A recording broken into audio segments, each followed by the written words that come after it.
Well, hello, everybody. Welcome back to my channel. I am joined today by a very special friend and guest. I haven't had Sarah on my channel for quite some time. I don't even remember the last time, but welcome back, Sarah. Thanks so much for having me. It's always fun to talk with you.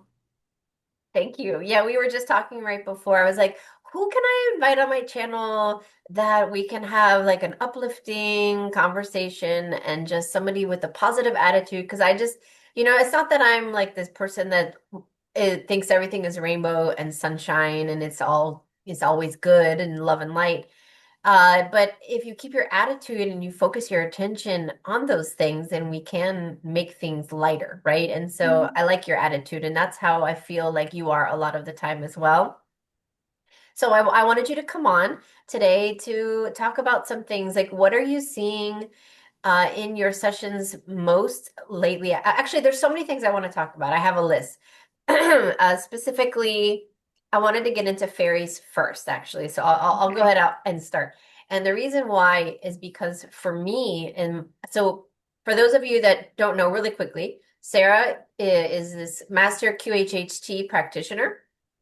So you help facilitate people to regress through hypnosis, which I used to do in the past. And I do a similar soul retrieval process where I do soul readings and I help people regress, but I generally recall the memories for them and give them the information that I see. So both of us, neither one of us are researchers, and neither one of us are channelers ourselves. So we get our information from our sessions. So that's what we have in common. So for me, in my sessions in the last couple of years, fairies have been coming through more than I have ever seen ever before. And I personally love the energy of fairies because not only are they playful, uplifting, joyful, they bring such positive energy. They're around children a lot. And I believe they're helping us in so many ways right now. And so I wanted to start that off with you because one, you just published a book a few years ago, your book on Avalon and fairies. So, and I would want to see what's coming up in your sessions. How are the fairies helping us?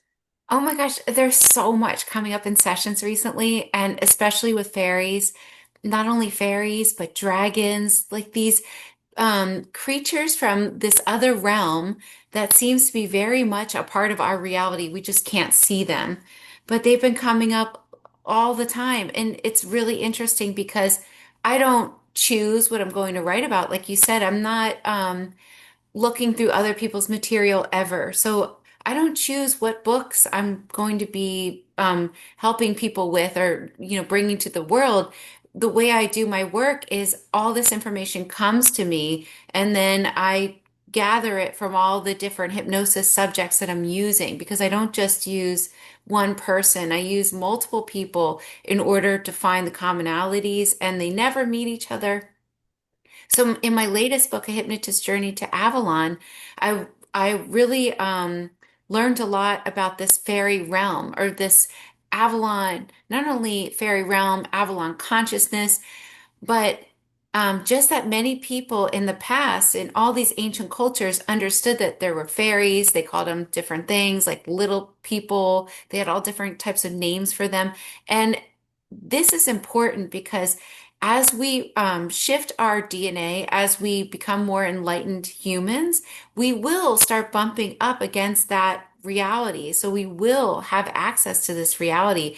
And so if you don't know anything about them, or you don't know what sort of things they like and don't like, then it can feel a little off-putting when you start seeing them in your reality. I mean, basically, what it seems like is they just really appreciate anybody that appreciates the earth because they're so connected to the earth.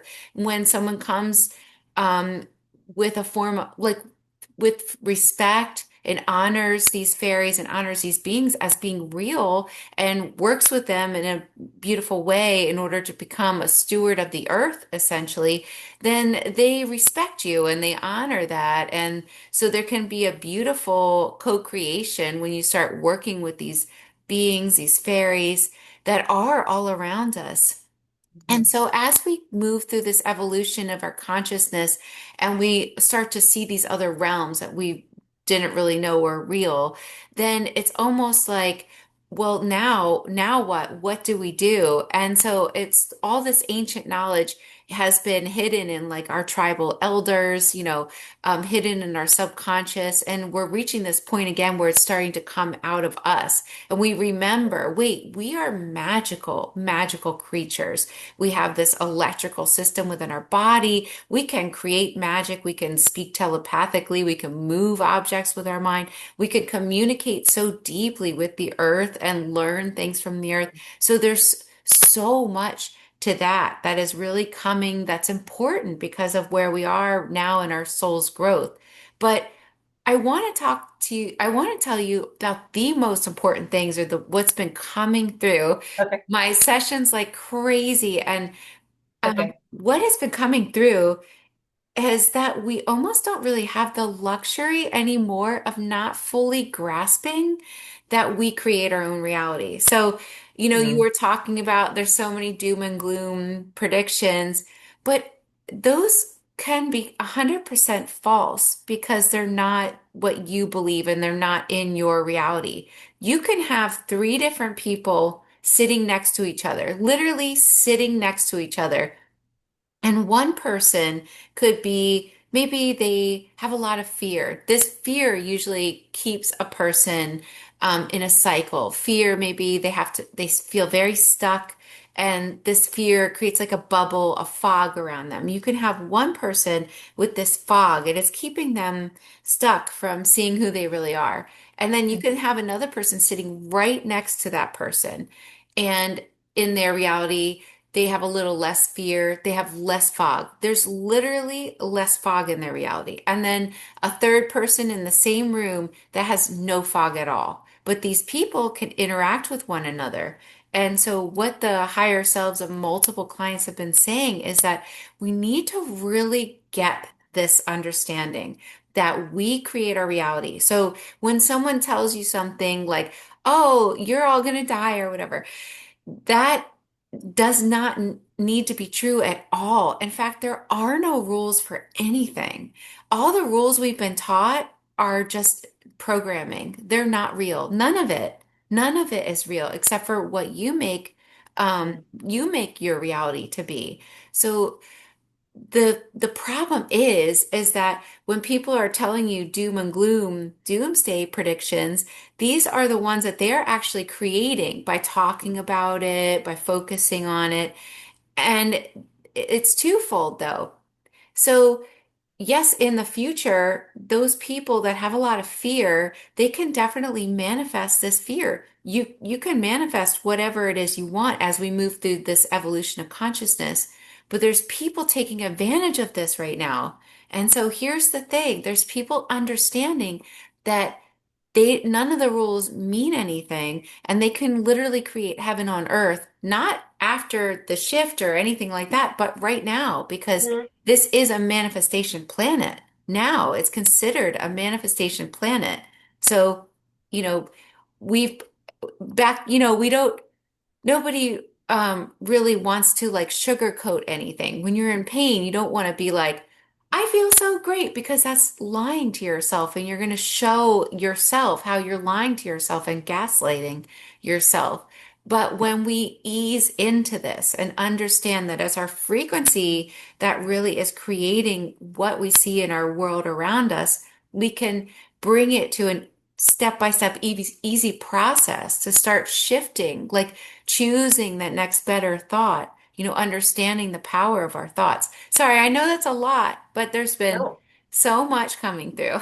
Oh, Sarah, that is like the perfect segue to what I wanted to talk about next. And the reason I brought up fairies to begin with is because I think the beautiful part about fairies is they're here to wake us up. They're here to activate us and remind us of the magic that we have within us, that innate magic that in this reality, for many reasons, for many eras, has been dimmed, has never gone away. We've forgotten about it. It's been flipped, the switch flipped off, however you want to look at it. It's not gone. It's just dormant.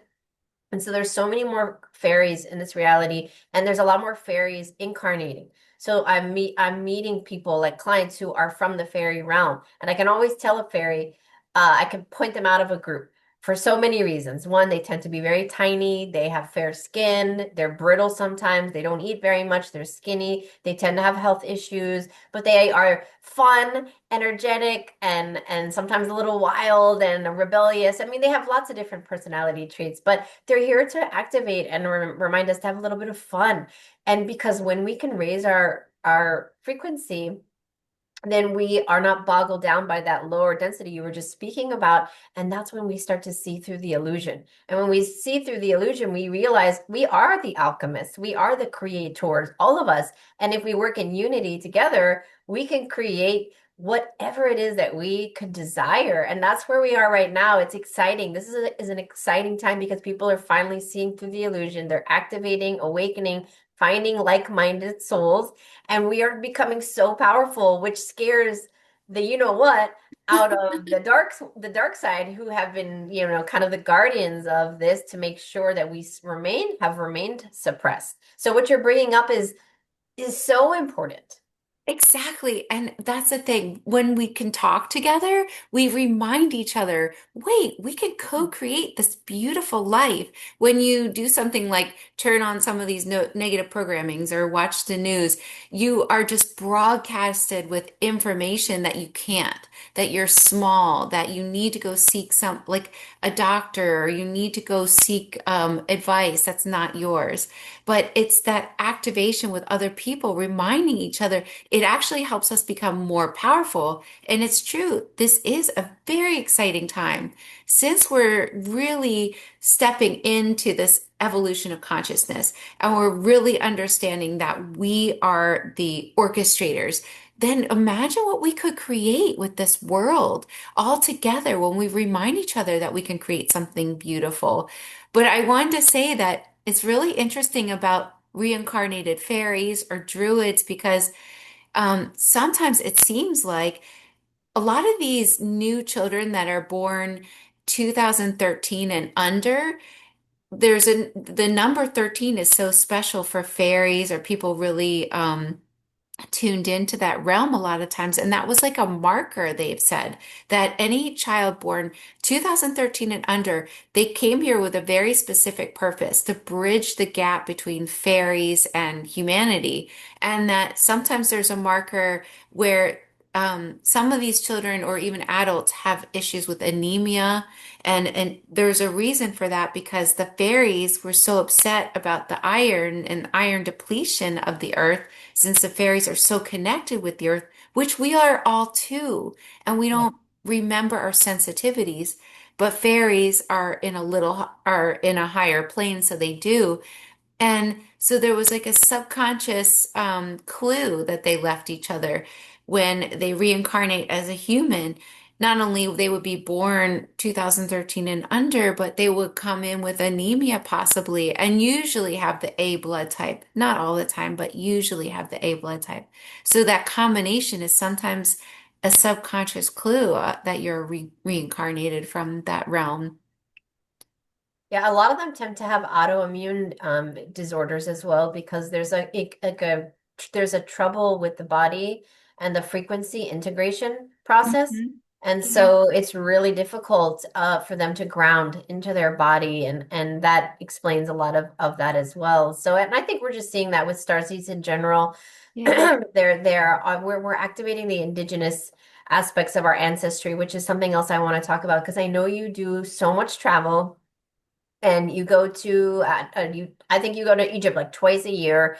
You just came back from Peru. Who knows where else? I don't stalk you that much, so I don't know exactly where else you've been. But activation of the land, I think, is really important right now, in conjunction or in convergence with the activation of the ancestors of those particular places.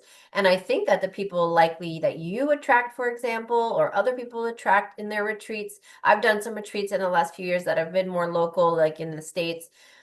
People are being attracted to go to these certain spots, these sacred spots, because they're connected in some way. So talk about your experience, one with your retreats and where you've been going, and how do you think that as well, like the land itself is activating and awakening?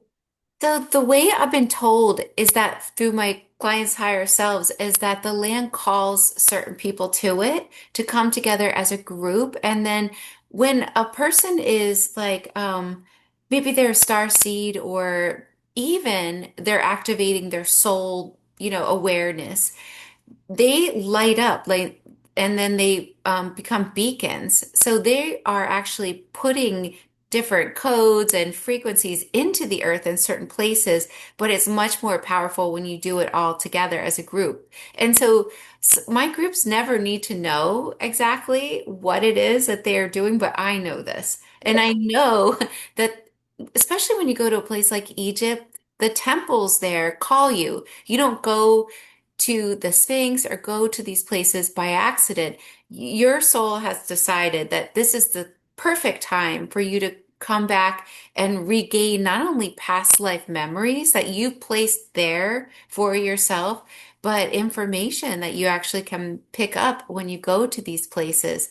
Temples were made so that in case the culture lost information, all they had to do was just go into the temple. So if even like the Great Pyramid, it's made so that all you need to do is go in it or Mm. see it because it's downloading you with lots of codes, just like a crop circle or some of these Yeah. secret symbols. So I love going there because I know people are regaining a lot of their soul essence and it's waking them up on so many different levels, but it's also helping the land. It's bringing that light forming together as a group and anchoring that light into the earth in specific points. So I know this is what I'm supposed to do, and I love doing it. It's really an amazing experience for me to go to these places with these groups.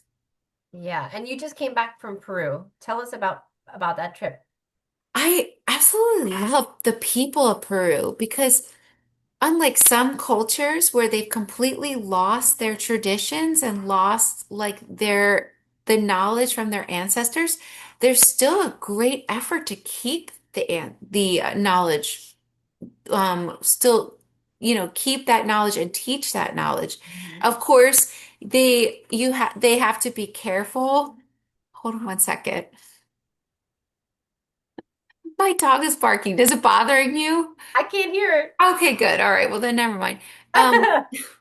to keep, it's amazing because in other cultures they gaslight you and they're like, nothing to see here. I mean, of course, they mainstream science will tell you that this is the way things are, and they will totally bypass all the ancient teachings. But there are so many people in that culture that carry it. They still know, like, all the ancient ways, they still understand that Earth is a living being and they treat her with such respect. So it was such a beautiful place to go and see the people and talk with them and understand their cultures.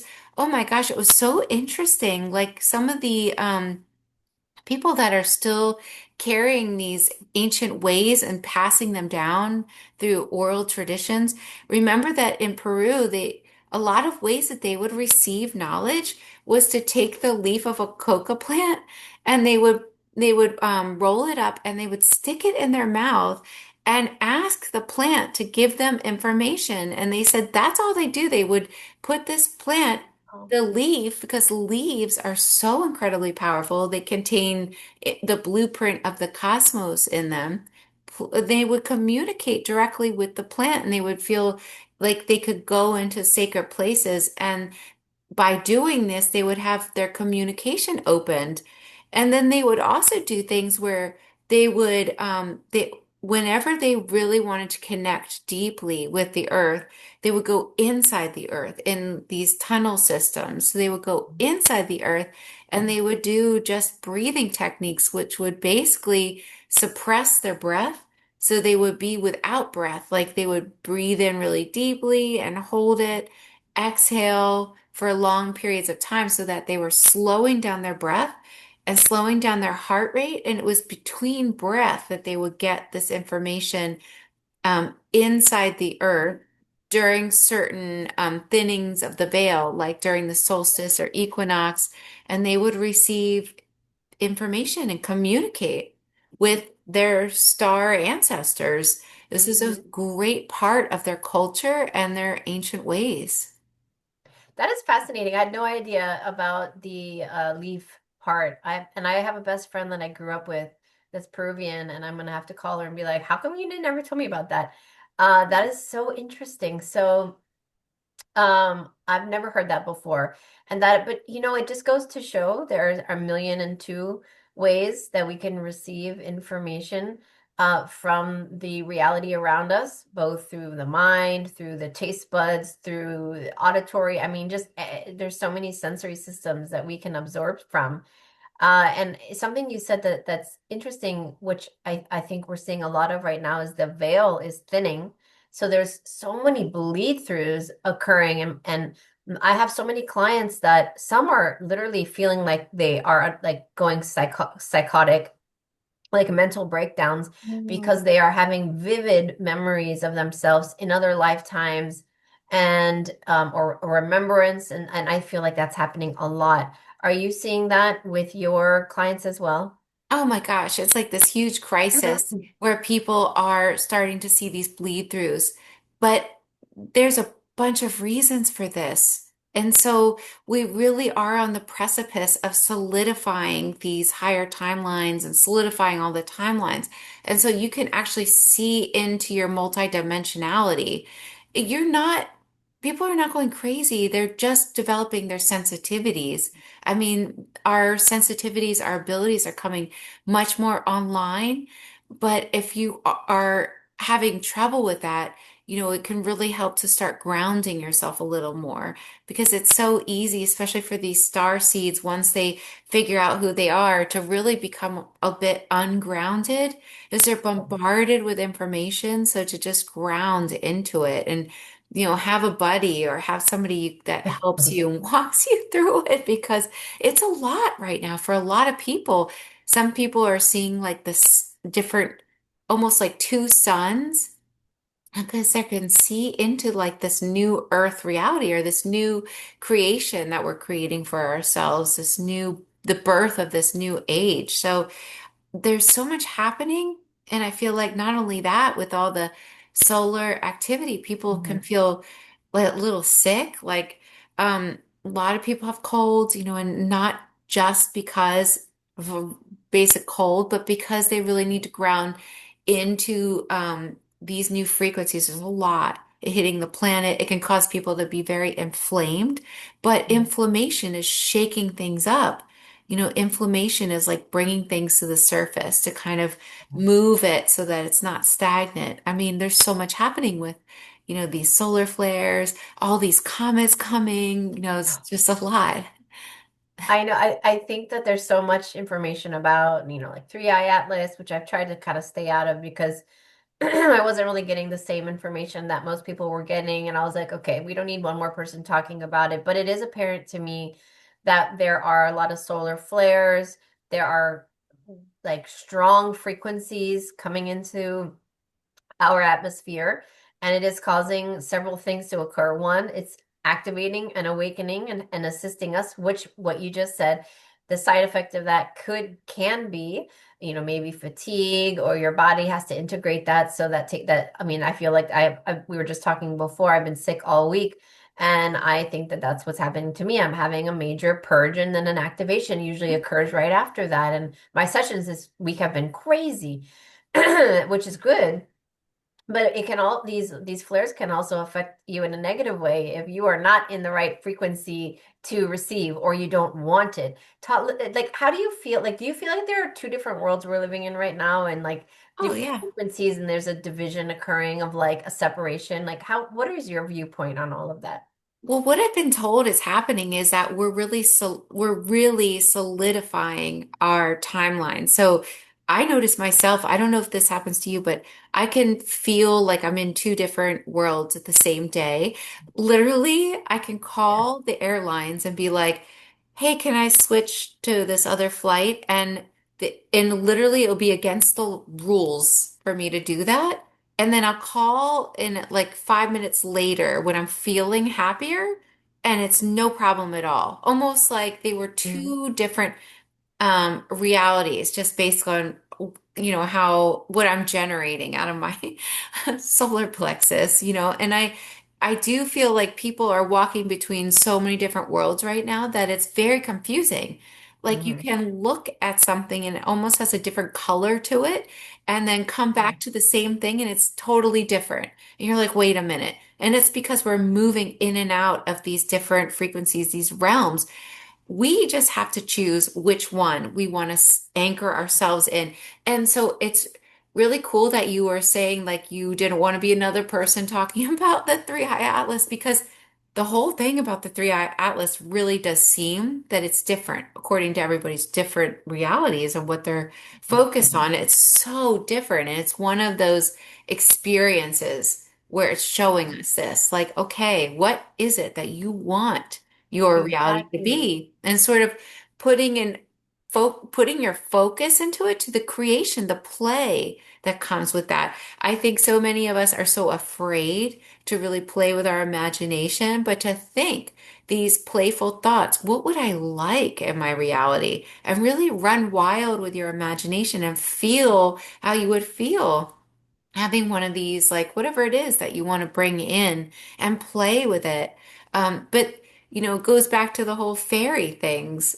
Fairies, Right? they love it when you play. They love it when you dance in your garden. I remember one of my clients wanted to connect with the fairies in her land, and they were like, just dance, sing under the moonlight, and you'll be surrounded. And that's very easy to do because you're full of play. And when you're laughing, you're of such a high frequency instantly that you're a match to not only speaking to your guides, receiving information, but you're actually broadcasting positive things to come into your reality. So, like, if you were to watch comedy constantly, your life could literally just start to get better because you're raising your frequency in a very easy way. It's such a simple thing, Sarah, but you are 100% right. And I say it all the time. And my kids get so annoyed with me because I'm like, stop watching scary movies, because it's so popular right now. And I'm like, you are literally inviting that energy into my house. And they've all learned that they have to say, I do not consent. They have this whole thing that I've taught them to say if they're going to continue to watch. But I was like, it really matters what you're thinking about. What are you watching? What are you focusing your attention on? And I want to share something really, really quickly. My son would kill me if thank God he doesn't watch my show, my channel. He's the oldest. He's gonna be 21 and he is a crystal child. So he is of the realm of like the sweetest, kindest, like the most nurturing human beings, but they struggle a lot because they're very sensitive and they have a hard time finding themselves. And so I was like, I hope he finds a beautiful girl to come into his life to just center and balance him because he was having trouble finding good girls because, whatever. Doesn't Yeah. matter. He was having a hard time because he's just can be taken advantage of. He's so sweet. Well, he has this new girlfriend for about 4 months now, came into our life, and immediately, Sarah, I was like, oh my God, a fairy was you brought him a fairy. And I knew him instantly, this girl's a Oh, fairy, right? And I was like, I love her. And she's everything a fairy would be. And one night I was thinking about it, I was like, oh my God, she's a fairy. I love her. And she walks by me and she's wearing a tank top and she has a fairy tattoo on the back of her oh arm. my God. And I was like, oh my God. And like that was like my validation. But anyways, the point is like and she came into his life and he's just happy and joking and they laugh a lot. And it's just like it makes a difference. It matters who you hang out with, not just relationship romantically, but friendships and what you focus your attention on. So these people out here are focused on doom and gloom and all these horrible things, then that's the energy that you're magnetizing back to yourself. But if you are happy and you're trying to co-create, at least something abundant and prosperous for humanity, even if you can't think of specifically what that looks like, our thoughts really matter. Oh my gosh, they do. And there's this trick that I remember one of the higher selves talked about when, well, first of all, so many people ask this question. They're like, what about my family members? Because that Yeah. can really bring you down. Like you said, your kids are watching scary movies. You're like, this is affecting me too. I don't want to bring it in. And since we're trying to like bring ourselves into this higher state, when we get somebody that's super negative, I mean, you can't really lie. It's going to affect you. So there's a trick that they talk about, and even Jesus understood this apparently was Okay. you focus around them like a bubble, the light of who their divine essence is. Like you Mhm. just see them as who they really are. Because when they're venting and they're complaining, that's not really who they really are. But you shine that light of who they really are around them, and it tricks them because subconsciously they're receiving the information from their divine self. So you actually are doing that as a trick. Like you can do this to your kids. And it's Mhm. almost like how, the way it was described to me, like how Jesus would see people as healed before they were healed. So you can manipulate your family members and people Yeah. to see them as totally like in Yeah. their light. Yeah, I I mean, know. I find it helpful, especially with because I too, like I struggle with this because I have like some really like it's so hard. And I feel like for many of us, when we can do all the work we want on ourselves, but then sit in a room with, some people that just like, it's like whoosh, bring you down. They have all only negative things to say. And you're like, oh my God, how do I recover from this? But it's Yeah. learning these strategies that really helps you because these things are a part of our life. They really are. Yeah. Yeah. Well, it comes up with a lot in my sessions too, where people are very shy. Despite what it seems like, I'm a very shy, introverted person. You put me in a local in my community, I'm the quiet one in the back of the room, not talking. I love that nobody knows who I am. And I don't have to say a word, and I'm in the party like with playing with like the dogs or the kids or something, right? There are a lot of clients that I have. They're like, I don't resonate with any of this, and I'm dragged out to these parties, and I don't want to talk about politics. I don't want to talk about this. How do I handle that? And I tell them, listen, some people are here to just be like to expand their toroidal field, and you're just an energetic presence. You're just anchoring your light, and you don't even have to say a word. You could play with the dogs like I do, but you're still affecting that room, the energy of that environment, excuse me, in a positive way, just by without even speaking. No one said that we have to debate everybody and convince anybody of anything. We can just be there and our energy speaks for itself. Like, do you feel like that's something like that too? I love that you said that because that's 100% true. Like you really don't even have to say, you don't have to say anything to affect so many people just by bringing your like nice energy into a room. 100%. I think it's so important for people to really be more aware of their own energy. But unfortunately, the people that should be more aware aren't. Yeah, I know. And that's the thing. But yeah. Okay, one important topic that I'm very curious to see what your clients' higher selves have to say about this topic. Excuse me. So we, I think most of us can agree to some level that we have I hate the word contract. We have soul agreements with a lot of people to come in to play different roles.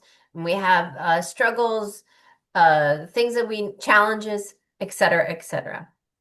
And sometimes things don't always work out the way that we plan, and so there's conflict arises, and it's working through that conflict. And so we're seeing a lot of that right now. And I'm seeing this a lot with mothers and their children, especially where their children seemingly are going down like the 3D path, let's just say. Let's just call it that.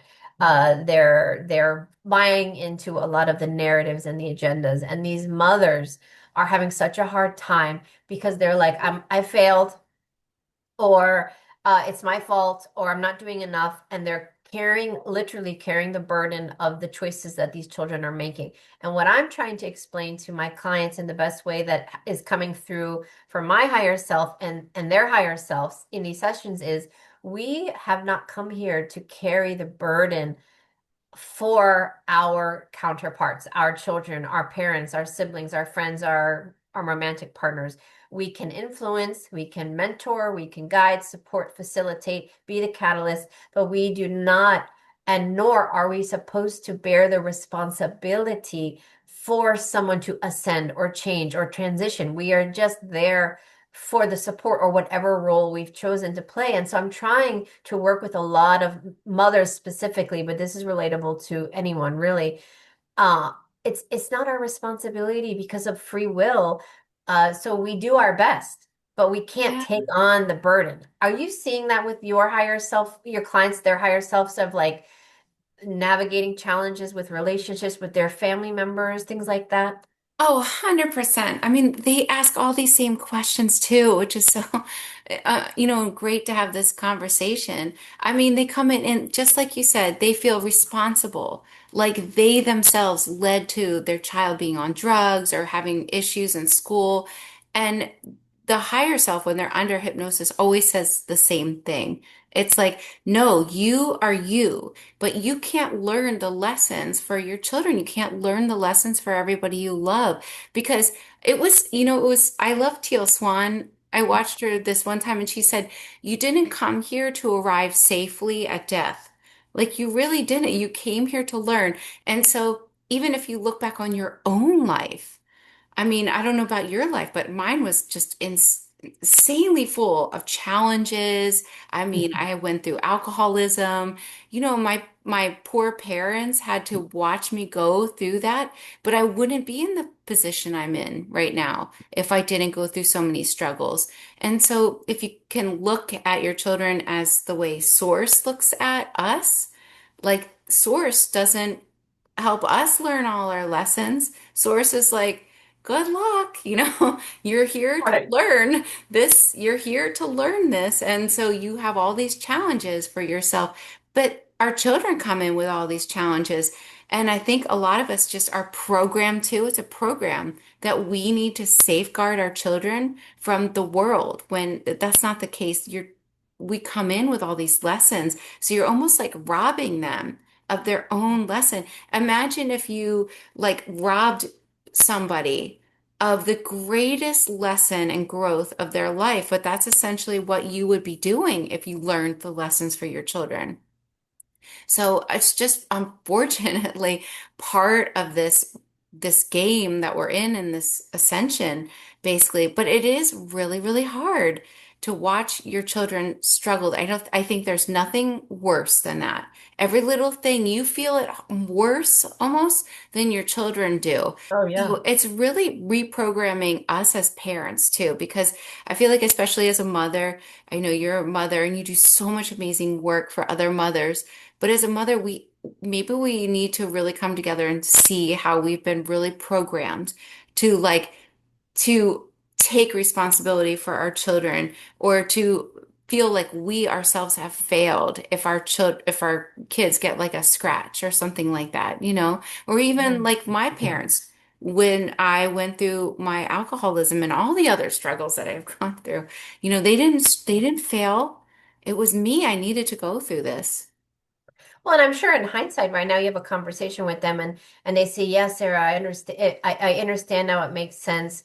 Look who you become as a result of the lessons that you learn." And same things that have happened to me throughout my life. I look back and I'm like, I would not be the best version of myself I could possibly be right now, and ever changing and continually evolving. At least that's what I aspire to, without having some challenges. So if we take those challenges away from our children, then they're not growing. So and I'm talking about adult children too. These women Yeah. have, addicts or children that are very, political in the extreme segment, Yeah. and they're mad about it, and they've been exiled from the family, and they can't see their grandkids, and it's that bad. And I'm like, you have to let them live the life they've chosen, and there's nothing you can do. We just have to put boundaries around it. I mean, we really can't Yeah. control it. Some people never learn the lesson in your lifetime, but that could be because they're planning on learning a different lesson in the next lifetime. So we don't know what we don't know. Exactly. And I so say that really, a lot. I we mean, can't be the experts. I mean, right? Because sometimes you're so right. Sometimes it's like we don't know that we don't they don't know that they know. I don't know. But This why could be are like a parents? free lifetime plan, It could like 80 be. parts. Who knows? That is the case for some people. They needed to, like I had I when I was regressed, I remembered being like a bum, dying of alcoholism in a different lifetime. That was very important to the lifetime I'm living now. And it's just interesting because why are we programmed as mothers why are we programmed the way we are to never really fully relax unless our children are okay? Why? Our children could be grown adults and have children of their own, but yet we have this programming in us that we are never fully okay if our children are not. It's so true, Sarah, because when I tap into, it doesn't matter if it's Syrians, Arcturians, Lyrans, Pleiadians, and even beings that they don't even have names. They're from other universes. They show me the way of life where a lot of times, like that we take somehow we take ownership Yeah. over our children here. And there it's like they're part of the whole community. It might be birthed by one particular being. But the village takes care of this child, and sometimes the child goes off immediately and it's already doing things, and the way of life is so different than more off what I'm seeing more often other places than the way we see it here.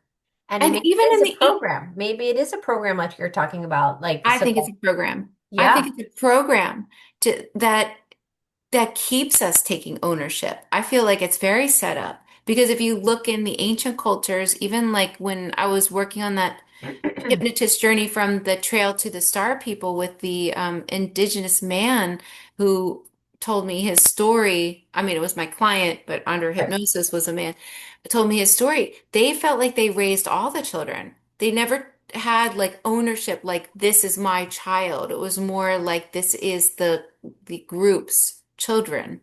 And so they each played their role with the different children, even if they didn't like father or be or were the mother to Yeah. his children. But this is how it was in all the ancient cultures. And that's really how it seems like in the future when we go back to these tribal societies that it becomes more like that. Like they say, it takes a village or whatever they say. I don't know. But True. It's it's true. true. It does. We're so isolated and we shouldn't be so isolated I from each think that's part of the agenda, the narrative that they started back in like the 50s when they, or whenever it was, where they started the two working parents, put the kids in school, both other. parents were working, kicked the elders out of the house into homes. It was like all about, it was the process, the narrative of beginning to divide so that the Mhm. elders were not involved in the upbringing of the children anymore because they're the ones that really hold the wisdom and have all this knowledge that they've learned, the lessons that they've learned that we as parents are still learning those lessons. So we don't have that wisdom yet. And so are you seeing in your sessions when you tap into the future, um, well, like you just mentioned, or is that what you're saying? Like you're seeing Yeah. more of the ancient ways? I do. That's what people see all the time. They Okay. talk about it all the time when they look into the future on the higher timeline.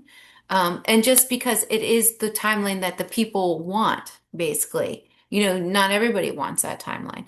But on the higher timeline, they see things going back to more of a group, like a group Yeah. um, co-creation, helping one another. Because if you think about that as we evolve our consciousness, the more you evolve, the more you understand yourself as source. So you understand you are everybody around you. You understand that people are another program, selfish. People are selfish. That's how people are. And to have been taught your whole life that somebody else should put your needs above theirs, and then you should get mad at that person if they don't, is sort of setting everybody up for failure when it comes to relationships. So we understand like each other more as ourselves, and we come to understand each other better and feel into each other's frequencies. We really start to get to know each other, not as this fake facade friendship. Like many friendships right now are just fake. They're not who the person really is as their essence.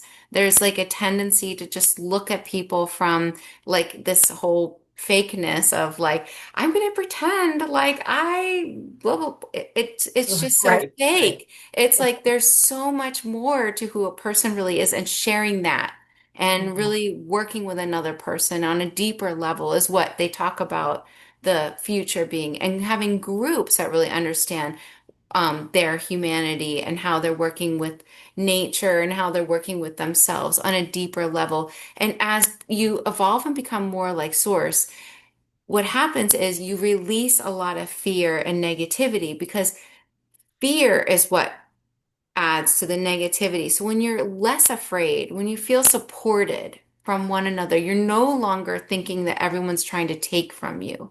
Instead, you think, how can I help the whole? Because you feel Exactly. support and love from one another. And so that's essentially where we go, but not a fake way of Yeah, doing I know it, what you mean. if I'm making sense. So Yeah, yeah. no, totally, totally. Because I think that I'm laughing and you're right because it's so convoluted that uh, they distorted what love actually is in our reality through every movie, through every meme, through every way music industry possible that most people don't really identify what true love really feels like and Yeah, they and their whole don't. life. And to me personally, I didn't understand true love until I was 23 years old and I gave birth to my first son. That was the first moment in my life that I can honestly say I felt true love. And like Yeah, some people never feel that. And so that pure, I'm yeah, talking that pure love, and that's they taint that. They don't want us to feel that. So they have right, porn and all these other distractions of lust and all of these things. So that's the love that we right. think is real, and that's not real. Right, that's like the fake friendships. That's the outside. When you really love someone, like you want them to be, you want like your children, you want the best for them, but you don't need to have something like take it over. You don't need like that. It's hard to explain, but it's not on the same level as this fakeness in our reality, and these even relationships and couples today. It's like you said, porn, like it's based on a fakeness that's not even really real. It's the depth of our soul that we come to really start to understand and have more sensitivities to, because like we were talking about before, becoming more magical creatures. We have electrical currents running in our body, and you can activate another person. You can have really interesting experiences when you can feel the sensitivities of another person's electrical current and frequencies. And when you're co-creating in a beautiful environment with like-minded people, there's magical things you can bring to the table and unearth in yourself. That's so much deeper and beautiful. Have you had sessions with clients who either themselves admittedly, or I don't know if that's the right word, but express and or others that they know are choosing a lower timeline, like they actually don't want to Yeah. ascend? Yeah. And the reason, this is interesting because I thought everyone would want to choose this higher time, but it's not actually the case. There's many different reasons. There's some people that have just volunteered to anchor in their frequency in like the middle timeline, not so much the lower timeline. I haven't met anybody there, but the middle timeline, the one that goes down the same type of trajectory, they say, as the grays, or that goes so far with technology, and it outpaces the consciousness. So there's many strategically placed to help shift the perspective of the people stuck in the middle timeline. They're just like anchors of this light frequency, and they themselves come in and out, but they're not planning on ascending. They're not planning on abandoning ship because they're here for this moment. They realize that they've always felt like there was something they needed to do. And as we solidify these timelines, that is what they need to do. It's just maybe that's just going to their grocery store and smiling at somebody. But the person can feel that they are at a different frequency, and they question themselves.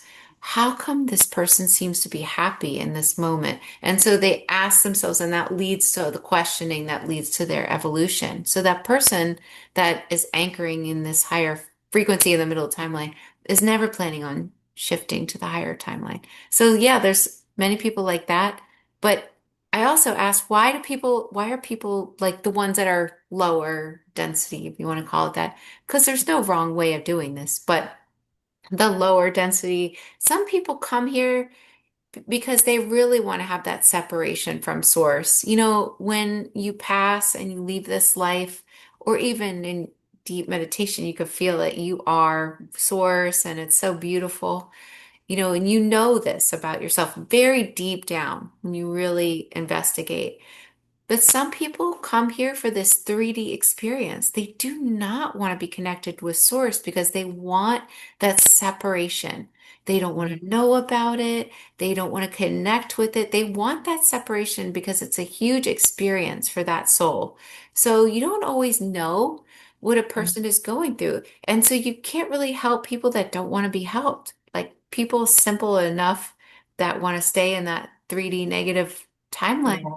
they're choosing that. They have so much opportunity to choose something else. So, Yep. Yeah, I agree with that. It's the hardest thing to explain to people in sessions that not everyone wants to ascend and not everyone wants a higher timeline, and some yeah. people do choose these challenges. But the number one question that I get, and I'm interested how you answer this, is, well, then what happens next? What happens? What's coming in the immediate future, whatever that means, it was months from now, years from now. Uh, are we going to see a split? Are there going to be two Earths? I get the question all the time. Is there a solar flare that's going to flash, that's going to come in and change everyone thing? And then we're going to wake up one morning and it's going to be like Christmas morning and everyone's going to be awake and activated and all the same. Like everybody has their own interpretations of it. What are some of the 100%. things that you're seeing? Or does it depend on the soul that you're asking and what Yeah. they're seeing? That's the thing. That's the thing right there. It totally depends on each person's reality, and it could be totally different. But I remember people were talking, and for one person's reality, they were like, "Oh, stock up on some food, buy XRP or crypto or whatever." And then I asked one of the higher selves, like, "Should I stock up on food?" And they said, "Well, if you do that, you'll bring it to you. Hmm. Like if you Yes. if you buy food, that's a good sure way of this happening." And I live in the Florida Keys, and I was like, "Should I move?" And they're like, "If you move, then or if Yeah. you are worried about this and you focus on it and you think about buying something somewhere else, it will happen." They're like, "You have to remember you're the creator of your reality, and it's as simple as that." And um, but I always ask them, I'm like, "But I don't seem to manifest very quickly. It takes a Yeah. while." Speed Like, up. I know, like, I mean, I don't, what if I, am manifesting this slowly? And it's all a game, so the game is really to harness like where you place your creative intention, your focus, what is your baseline frequency, and raising that when you can Yeah. by thinking better thoughts and doing these things. But there's so many different potentials. It seems like many people do talk about like a nexus point where the timelines seem to merge, but that might be like nothing for one person. They might not even notice it happen. That might be a whole flash of light for a bunch of other people. That might be like it's just it is very simple but complicated in that it could be very different things for many different people. But for a majority of people, it does seem like there will be some sort of event that will pause humanity for a little bit. Similar to how like the corona threw Hmm. people's mentality, it shifted Yeah. a little. It will be energetic as well. And we will use that to solidify the different timelines. So that could show up as something um, like a flash of light. That could definitely, because there are people bringing that to them. And it Yeah. could not happen in the other realities. Yeah, I agree with you so much, Sarah. Like almost 100% to the T what you're saying. There's so many variables, and just when you think you know something, you absolutely figure out you don't know anything. because there's so many more layers to it. It's like a chapter of a book you finish and then you're like, oh my God, there's another chapter and it keeps on going. And I think that's very challenging for some people because a lot of people are very primal, left brain, logical, analytical thinkers, and so they need a protocol. They need to know what's the next step, and there it's hard for them to kind of just live life in faith and just co-creating. So it's an interesting point. I think that the timelines are collapsing and converging on a daily basis. Personally, how many occur at one time could dictate a lot of things for a lot of people. But I also believe in divine timing. So like if somebody's trying to manifest a specific thing that's more individual based, it could take a certain amount of time or it could take a long time. But if someone like myself, for example, I'm not trying, I am manifesting and creating a new education system. Why has it taken 5 years? Why has it taken way longer than I anticipated? Well, the answer is that there are a lot of variables that, again, layers that I wasn't aware of. Every year I'm learning more and more layers, but it really has to do with divine timing. And if I Mhm. have to be honest, looking back in hindsight, was 2024 the right year for me to have opened? No. Was 2025 the year for me to have opened? No. So now I have to be honest with myself that it's about collective divine timing. So when you're manifesting big things, that when there's a lot of people involved and a lot of energy, the divine timing and energy matters because there's a lot Yeah. of people included in that. I love that you say that. It's so true. And like everything you said, it's so true. And when do we stop trusting in the universe, you know? Right. That's, it like look at all your experiences and you can see now that it was not the right time. But Yeah, if we just trust more, it's so hard. it It's is. so hard to trust that the way that this evolution in consciousness will go will be exactly the right way. So I think we just need to surrender and trust and not worry so much about how it's going to go because it's always been fine before. I agree completely. Just surrender and it could always be better. Like that's one Yeah. my first mentor, which she always told me. She said, Sherry, think about the best possible scenario and then say and even better. Yeah. And I've been doing that my whole like for 15 years. It's like, okay, I this is my baseline, but then I'm open to it being even better because w- w- w- we are so limited by so many Yeah. things. How can we possibly create the most beautiful thing if we don't know what the most beautiful thing is when Yeah. in limited capacity with traumas and bombardment of energy. So let's just co-create the best possible scenario and whatever that looks like. I love Right? So Sarah, what do you have coming up? Do you have any books in the works? Do you have any retreats coming up? What's going on with you in the next couple of months? Well, I'm always writing a new book, so I'm knee deep in the next book. But I did because my Hypnotist Journey to Atlantis book was banned on Amazon, the paperback version. I finally got it back, so now you'll see it's revised because the original version is still banned. So I just changed some words, and yeah, it's a thing. Um, and I have a bunch of retreats and workshops, but what I am really focused on doing is taking people to these places. But I have a really cool new retreat coming, and Okay. it's really affordable. It's in Costa Rica, and so it's 4 days where you immerse yourself in the land because it's really what it's just so amazing in this place. This place is built on a vortex, and there's a whole vortex with a labyrinth.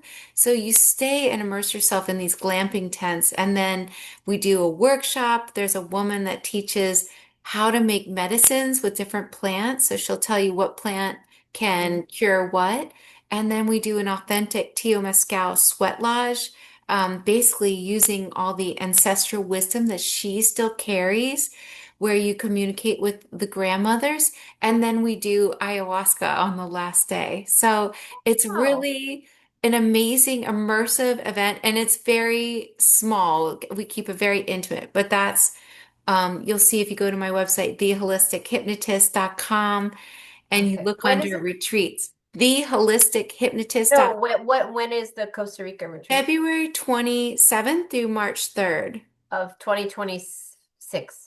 Yes, and it includes everything, like your Okay. food that they make right from the garden, the ayahuasca ceremony, your That's airport transfers, your amazing. stay. It's really amazing. So I keep it very intimate, and it's only Yeah. like 20 people that come every year, and it's Yeah, so I much like to keep fun. our retreats really small. We haven't announced yet, but we're doing our 2027 big retreat in Costa Rica too.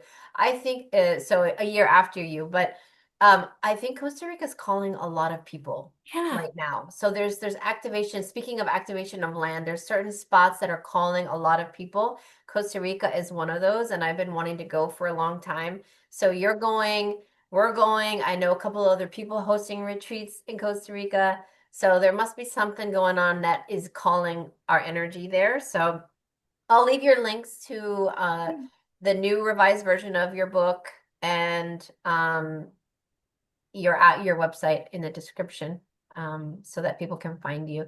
Sarah, thank you so much. I always, always, always enjoy our conversations. They're always so much uplifting. I always learn things from you, and it's really an honor to have you on my channel. Thank you so much for having me. It's an honor too. Thank you. Such a pleasure. Yeah, we'll have to keep in touch and follow Sarah. You have your own YouTube channel too that you record some of your sessions, right? Yeah, I show the latest sessions that I've been getting that are just mind-blowing. It's Oh just my my gosh. name. Okay. Well, I'll put the link to your YouTube channel as well. So thank you to all of you for joining in. I hope this video has found all of you well. Have a great day. I'll see you guys again soon. Talk to you soon. Bye.